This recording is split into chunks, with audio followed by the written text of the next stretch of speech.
Hello everybody, welcome back to Witchfix. Today we're looking at book 3 in the Bailey Cates Magical Bakery Mystery Series, Charms and Chocolate Chips. And I feel like in the last review I did for this one, which was something about biscotti, Bewitched, Bothered and Biscotti, I was a little bit down on the book. I wasn't enjoying myself very much.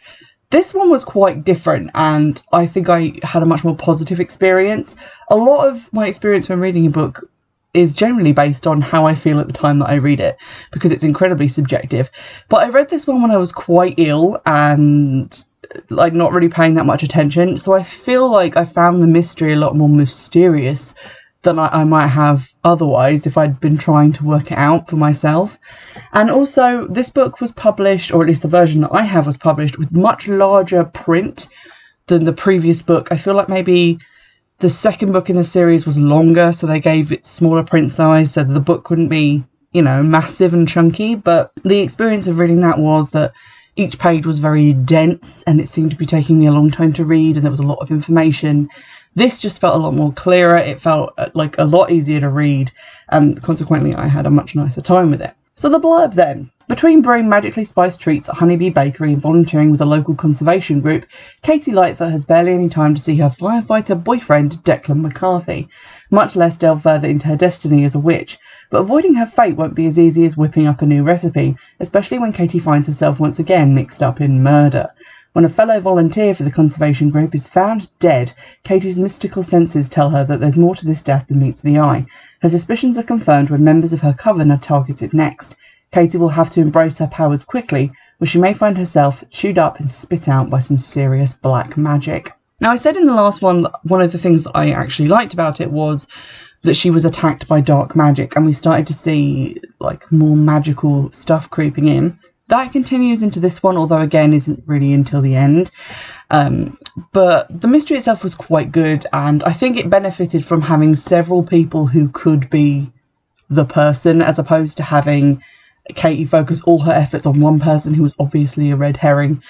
It was sort of spread out between 2 to 3 different suspects, which muddied the waters a little bit. Appropriately enough, as the book is set mostly in a swamp. In the second book, we left Katie, I think, around Samhain, so October time, and we find out that in November, which I can't remember if it happened in that book or not, but in November, she decided to shit or get off the pot and picked Declan as her boyfriend. So Steve is not her boyfriend, but he is still very much present and as disgusting as ever. I don't know why she continues to be attracted to him. It is one of the greatest mysteries of my life. But there we go, she's with Declan. He knows she's a witch, although we see by the end of the book that he didn't really understand what that actually meant. The mystery in this story begins very quickly. Katie turns up to work at this conservation group and finds one of her 2 colleagues dead. And it is then linked to this idea that they were looking for maroon bats, which are apparently very rare and may have been in the swamp. But someone wants to buy the swamp and turn it into a golf course. And the people sort of doing this deal are a consortium of people that Steve knows, including his dad, other members of his like druid group of evil druids. And they're trying to push this deal through, whereas the conservation group obviously opposes it. And that's sort of the framing for the mystery. It's got to be something to do with these bats. I've sort of learned from watching many a Midsummer Murder that when they tell you it's all about one thing, it's never about that thing. It's never the cake competition. It's never about bell ringing. It's always about something that they're not telling you about. So it's no surprise that that's what this turns out to be. Although the identity of the killer escaped me for quite a while. I only worked it out about a chapter or so before it's actually revealed. So I enjoyed this one. It was mysterious. Some more interesting stuff comes out. At the end of the previous book, we found out that Katie is a light witch, which I keep reading as light switch and getting very confused. But essentially that she is basically called to bring justice and cannot work dark magic even if she wanted to, because she's just so good and pure and lovely. This has upset one member of their group, Cookie, who practices voodoo, and I think I've spoken in a previous review how iffy I find it that the voodoo practitioner is being cast as a person doing dark magic. Like, that's not necessarily dark magic, it's just not the kind of harm none, complete pacifist magic that the others are practicing. So that annoyed me a little bit, but there's some sort of tense feelings between her and Katie because she's worried that Katie's going to start judging her and things of that nature. Katie herself is trying to run from her destiny as a light witch. She doesn't want to think about how it's her responsibility to bring people to justice. She doesn't really want to be involved in the murder.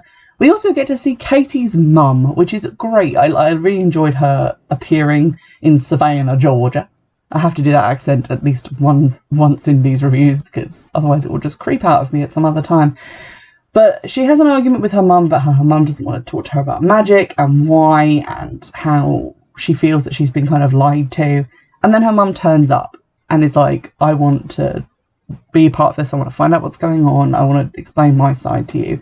And there are some really nice moments between Katie and her mum sort of working through this thing that's been kind of pending since book 1. Something I did find quite funny is how in previous books I criticised the novels for showing her feeding her dog stuff that shouldn't be fed to a dog, like spicy sausage gumbo and frosting and various other things. In this book, if anything, she feeds her dog like way more stuff. Like he gets lasagna at one point with a little salad. I feel like she's giving him cookies and frosting as well. But she says at one point that, oh, it doesn't seem to affect him because I guess he's a familiar and a magic animal. I feel like this woman got letters after the second book came out where people were like, stop feeding your dog raisins. So she just says like, oh, he's a magical animal, so I guess we can get away with it. Which I feel like fine. Although there are people out there who have pets they consider to be their familiars. So please don't feed your familiars chocolate because I can assure you it's still poison. Like no animal is more magic than poison. So please don't do that. But it did kind of tickle me that she felt the need to throw that in as an explanation. One of the really good moments we get towards the end of the book is we see Declan kind of realising what all this witch shit is about. So one of the suspects, who isn't actually the killer, breaks in to Katie's house looking for something. He confronts Declan with a knife and is going to stab him. And then Katie uses her voice with a capital V, which is basically Jedi mind powers. She can just make people do whatever she wants with it. And she tells them to stop. And they just freeze in place, both of them, like Declan and the assailant. Her mum runs over and is like, oh my god, they're not breathing. Their hearts have stopped, because Katie has been a little bit too emphatic with her magic on this one occasion. So she manages to get them started again, and that's fine. There isn't really any sense of like danger in that scene because it takes like half a page for her to be like, oh shit, start, and then they're fine. But Declan realises that previously when he accepted that she was a witch, he kind of thought that she is what she and the rest of the spellbook group present themselves as, namely Wiccans and practitioners of like a nature-based religion, but not people who can stop your heart just by telling you. So she has to kind of go through that with him and explain a little bit better what is going on. And he does accept it in the end. There isn't really much danger of him not doing that. I was kind of worried that there was going to be one of those like, oh, I need some time, and then she'd move on to Steve, and then this whole thing would get like dragged out for a couple more books. But it seems like she and Declan are okay again by the end of the novel. Steve is still like annoyingly present. He keeps worming his way back in, popping up, acting like, oh, well, I just want to be your friend, which is code for I want to hang around till you decide to fuck me. Katie's Uncle Ben, not the Uncle Ben from Spider-Man, not the Uncle Ben from The Rice, he seems to have Steve's number. He likes Declan a lot because they used to work together as firemen. And so he's very team Declan, and I appreciate Ben for exactly that reason. But by the end of the novel, Katie's mum has found out that Steve is a druid, and also that Steve was a previous love interest for her daughter, which to any right-thinking woman would be a cause for concern. But I think she's going to land on the camp of you should be with a magic practitioner, because she is also married to a magic practitioner. So she's going to be very team Steve, and I feel like there's going to be some push and pull on either side of Katie in coming novels. To edge into spoiler territory, and by that I mean to give away massive elements of the plot, so stop listening now if you plan on reading this book. Here we go. The actual cause and reasoning behind the murders ends up not being to do with the maroon bats at all.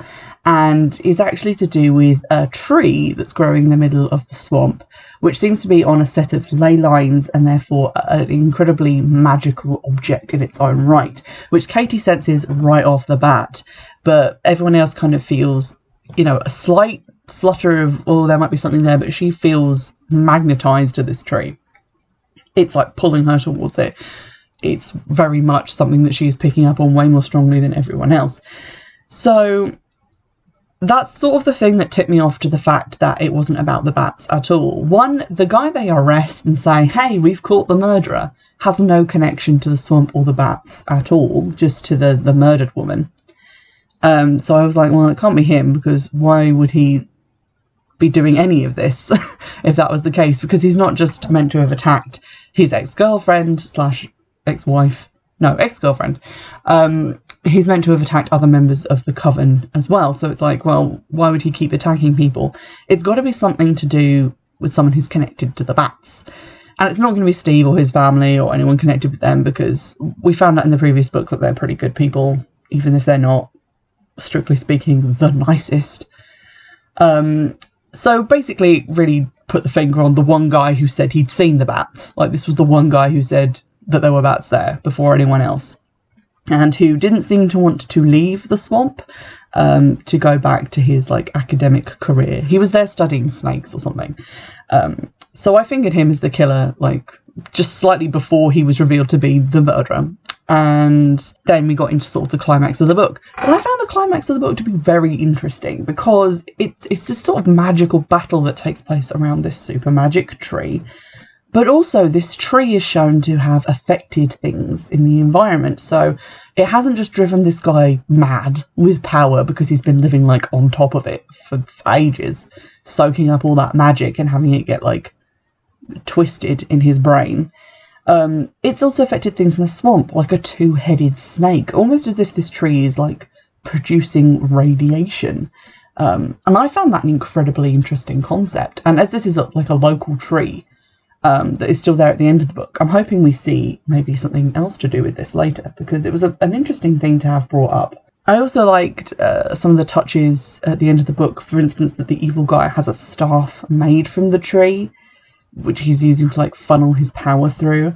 And then, and big spoilers coming up, Katie and Cookie have to join forces to separate him from the staff and also from the tree's power. She puts all her light into it, and she feels Cookie helping her as well, and using her magic as well. It's still referred to as dark magic, which I don't think it should be, because really that's all about intent. It's not about which style of magic you practice. I've met plenty of horrible Wiccans. I wouldn't exactly call them light workers. But there you go, I'll take what I can get. They join forces to sever this guy's tie to the tree, and this renders him catatonic, because it's had such a grip, but he's basically fused with it through misusing this power so much. And Katie kind of thinks about this at the end, she sort of thinks, oh no, this poor guy that this has happened to. But then she doesn't do that classic goody two-shoes protagonist thing of going, I would never forgive myself for this. I'm going to swear off practicing magic. I'm going to break up with my boyfriend and cause several books of pointless drama.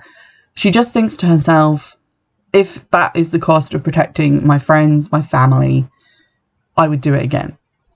Which I felt was much more realistic. And I really enjoyed that. And despite the fact that Katie has been branded as this light witch, the chosen one, the justice bringer, she does still feel like a nuanced character, and that's something I'm really enjoying, really appreciating the writer for, because it would have been easy to go very sparkly, goody two-shoes, bewitched witch type thing, and not have this level of her saying, well, actually, if I have to magically erase some man's brain to save everybody, then that's what I'm going to do, light witch or no light witch. And the fact that she's able to do it as well implies that that wasn't dark magic and has her seeing in more shades of grey. Having said all that, I did enjoy this book quite a lot. I'm not in a huge rush to get into the next one in the series, which I think is called Some Enchanted Eclair. I am loving the titles. They are great. Again, these are sort of £5 each, and also I'm trying to get through all of the books that I already have because we're planning on moving at some point early next year. And I have literally 3 shelves of books that I've been collecting for the podcast that I haven't read yet. And I can't really keep buying new ones and not getting to them. So I'm going to try and, get into books that I haven't read, that I said I was going to read, that you might have seen me share when I bought them, but haven't read. So that's what I'm getting into, but I will eventually look up another copy of this because I'm enjoying this series. I'm enjoying the character. It feels like sinking back into something very cozy and familiar, and for whatever reason, the food stuff in this book didn't bother me so much. I think that may be because this book was shorter than the previous one. Like, the last one felt very drawn out, and the food stuff was just getting in the way, whereas in this, it's in the appropriate realm. It mainly takes place within the cafe that they're talking about food, which is fine, because that's where that talk belongs. It doesn't belong out on the investigations. So, very much enjoyed that. I feel like the series has moved in a great direction, and I'm looking forward to the next one. I hope you've enjoyed this review. If you'd like to recommend me reading any book or watching a film or anything that you'd like to recommend, do get in touch in the comment section on YouTube. I might not buy it and watch it straight away or read it straight away because of how many books I've got to go through, but if I already have it, I'll move it to the top of the pile, and I will keep a record and get to it when I get to it if I don't really fancy reading anything that I've currently got. In the meantime, I'll see you in the next episode. Bye!